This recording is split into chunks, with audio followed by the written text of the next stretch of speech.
Corona का नया variant Omicron अब डराने लगा है। दुनिया के 100 से ज्यादा देशों में ओमिक्रॉन फैल चुका है। अब तक कोरोना के मिले सभी वेरिएंटों में इसे सबसे तेजी से फैलने वाला बताया गया है। भारत में ओमिक्रॉन के केस 25 दिनों में ही 2 से बढ़कर 700 के करीब पहुंच गए हैं। स्वास्थ्य विशेषज्ञ दावा कर रहे हैं कि कुछ ही दिनों में देश में कोरोना की तीसरी लहर शुरू हो जाएगी।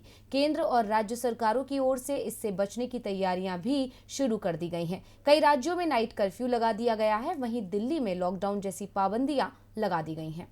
कोरोना की दूसरी लहर में लोग ऑक्सीजन के लिए परेशान हो रहे थे। राज्य सरकारें इसे लेकर कोर्ट के दरवाजे तक पहुंच गई थी और अब कोरोना की तीसरी लहर की संभावनाएं बनने लगी हैं और इसके पीछे सबसे बड़ा कारण बताया जा रहा है कोरोना का नया वेरिएंट ओमिक्रॉन। ऑक्सीजन की परेशानी से निपटने की तैयारियां भी शुरू हो गई हैं। केंद्र सरकार ने भी रेलवे को हर स्थिति से निपटने के लिए तैयार होने को कह दिया है। इसके बाद रेलवे ने ऑक्सीजन एक्सप्रेस चलाने की तैयारी शुरू कर दी है।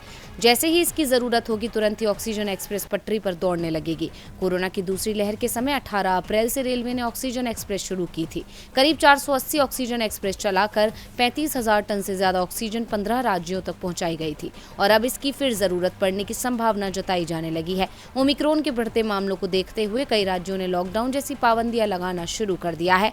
केंद्र सरकार ने भी राज्यों पर भी लॉकडाउन लगाने का फैसला छोड़ दिया है। महाराष्ट्र में कई जगह नाइट कर्फ्यू शुरू हो गया है। महाराष्ट्र के बाद दिल्ली में ओमिक्रॉन के सबसे ज्यादा मामले मिले हैं और ये तेजी से बढ़ते जा रहे हैं और अब दिल्ली में सख्त पाबंदियां शुरू हो गई हैं। दिल्ली सरकार की ओर से येलो अलर्ट जारी कर दिया गया है।